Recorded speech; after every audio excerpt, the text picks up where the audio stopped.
Assalamualaikum dan selamat sejahtera murid-murid. Hari ini kita akan belajar panjang, jisim dan isi padu cecair. Baiklah, apakah maksud panjang? Panjang ialah jarak antara dua titik. Unit bagi panjang pula ialah milimeter, sentimeter, meter dan kilometer. Pertukaran unit panjang. Unit panjang ada 4 iaitu kilometer, meter, sentimeter dan milimeter. Kalau nak tukar kilometer kepada meter, kita perlu darab 1000. Kenapa 1000? Sebab 1 kilometer sama dengan 1000 meter. Kalau nak tukar meter kepada sentimeter pula, kita kena darab 100. Kenapa 100? Sebab 1 meter sama dengan 100 sentimeter.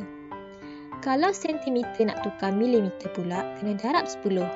Kenapa? Sebab 1 sentimeter sama dengan 10 milimeter. Macam mana pula kalau kita nak tukar milimeter kepada sentimeter? Kita perlu bahagi 10. Kalau nak tukar sentimeter kepada meter, kita kena bahagi 100. Dan yang terakhir, meter kepada kilometer, kita bahagi 1000. Baiklah, mari kita cuba jawab soalan. 7.5 cm sama dengan berapa milimeter? Kalau kita lihat sentimeter nak tukar kepada milimeter, kita perlu darab 10. Jadi 7.5 darab 10, kita boleh gerakkan titik perpuluhan sekali sebab dalam 10 ada satu kosong ataupun satu sifar. Jadi kita perlu gerakkan sekali sahaja. Jadi kita gerakkan titik perpuluhan ke situ. Jadi jawapan yang kita akan perolehi ialah 75 mm. Okay, seterusnya 650 cm sama dengan berapa meter? Jadi sentimeter nak tukar kepada meter, kita perlu bahagi 100. Okey, apabila bahagi, kita boleh anggap ada titik perpuluhan di sebelah kosong. Jadi kita boleh gerakkan berapa kali? Sebab bahagi 100 ada 2 sifar, jadi kita kena gerakkan 2 kali. 1, 2. Jadi kita akan dapat jawapan 6.5 meter. Yang terakhir, sifar perpuluhan 52 km sama dengan berapa meter? Baiklah, kalau nak tukar kilometer kepada meter, kita perlu darab 1000. Jadi kita boleh gerakkan titik perpuluhan berapa kali?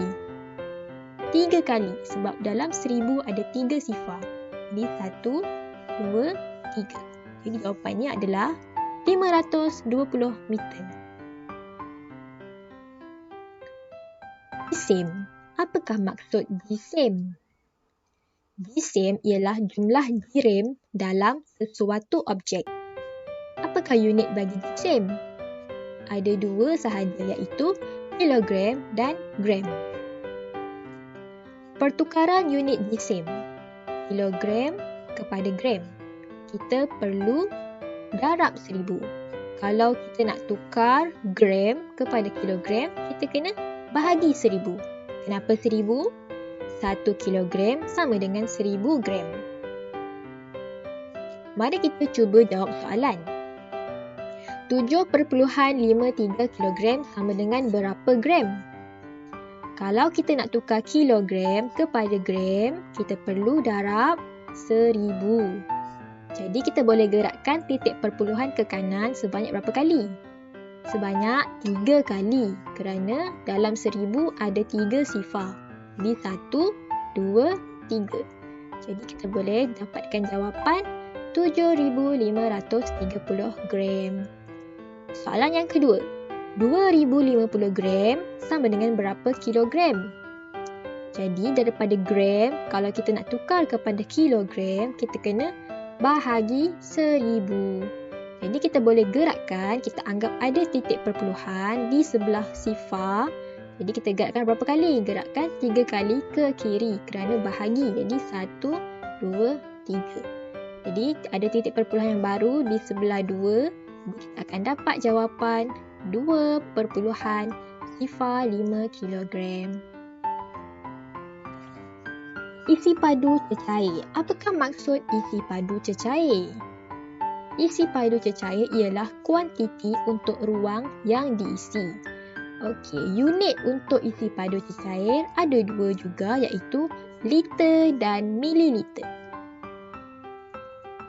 Pertukaran unit isi padu cecair daripada liter kepada mililiter, kita perlu darab 1000. Kalau kita nak tukar mililiter kepada liter pula, kita kena bahagi 1000.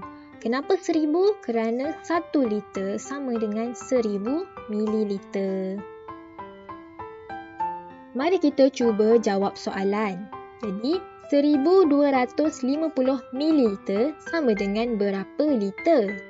Jadi, kita boleh lihat kalau kita nak tukar mililiter kepada liter, kita perlu bahagi 1000. Jadi kalau kita nak bahagi, kita boleh gerakkan titik perpuluhan di sebelah kosong sebanyak 3 kali. Kenapa 3 kali? Kerana ada 3 sifar dalam 1000.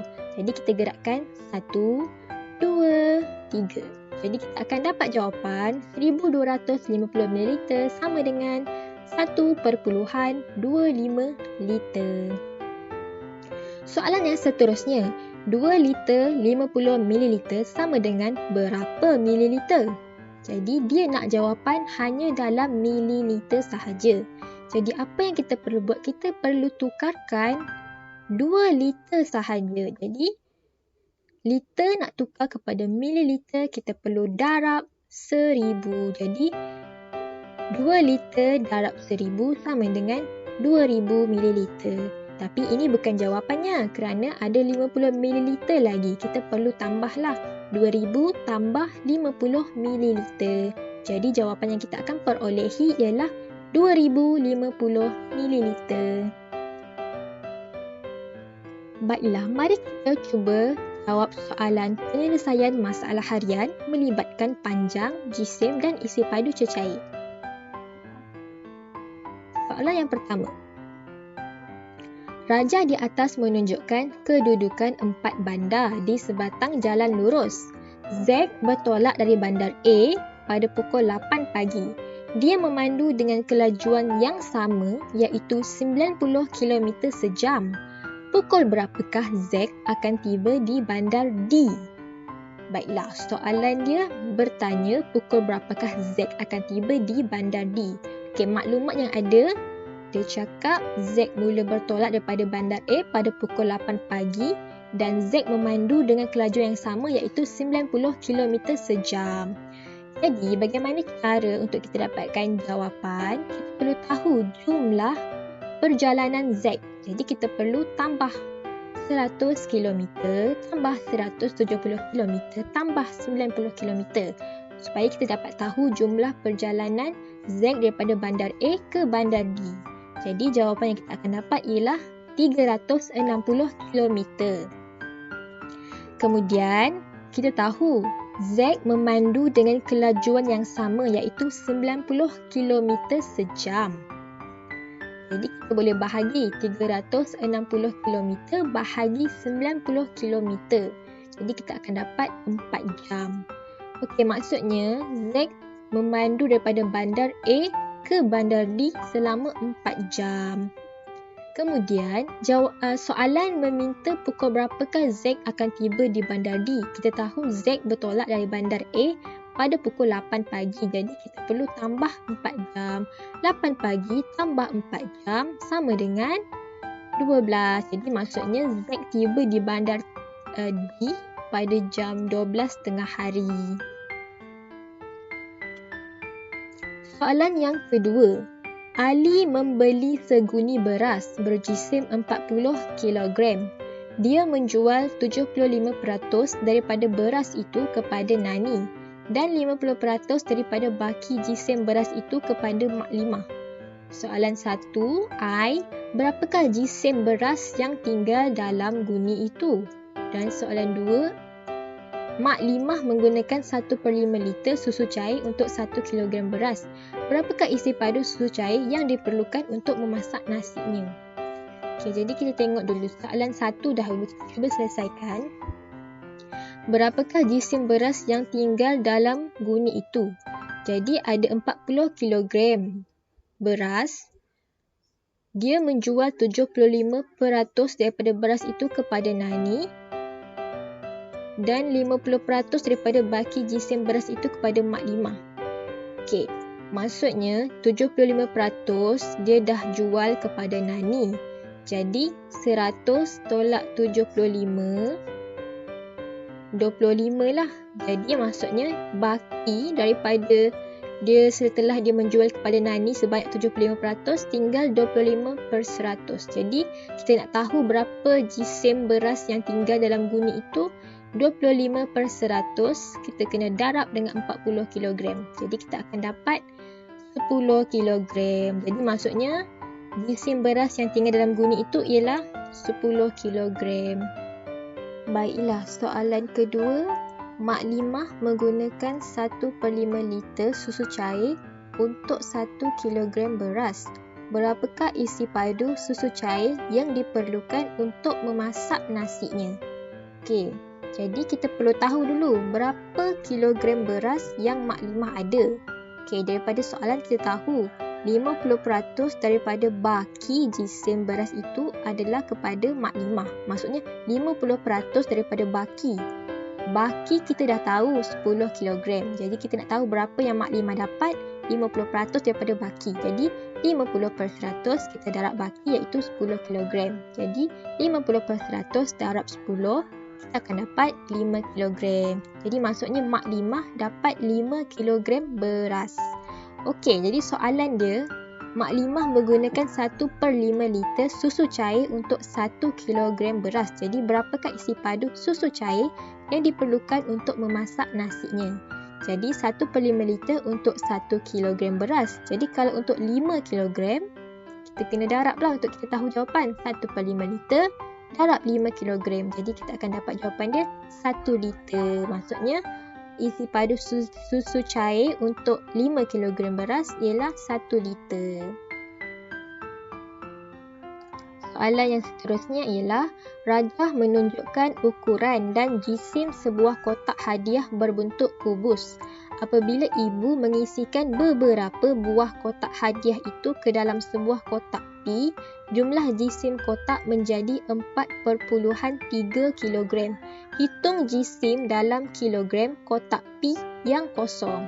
Okey, maknanya soalan meminta berapakah jisim kotak pi, kotak yang besar berwarna oranye yang kosong.